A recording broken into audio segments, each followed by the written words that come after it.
માત્ર 2 જ દિવસમાં 23 થી 24 મગરનું રેસ્ક્યુ કરતું વન વિભાગ, જેમાંથી 10 મગર છોડી દેવાયા, બાકીના મગર વન વિભાગ ખાતે રખાયા.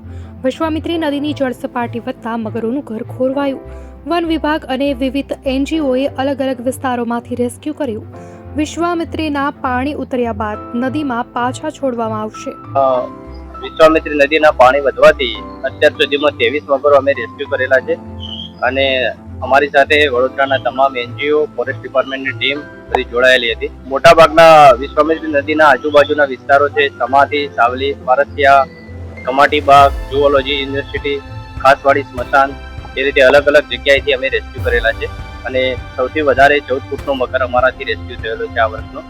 અને જે રેસ્ક્યુ થયેલા છે એમાં મોટાભાગના 10 ફૂટથી ઉપરના લંબાઈના મગરો અહીં જોવા. મોટાભાગનો જે મગરોની વસ્તી છે એ આપણી વિશ્વામિત્રી નદી છે એનું કાયમી વસવાટ છે.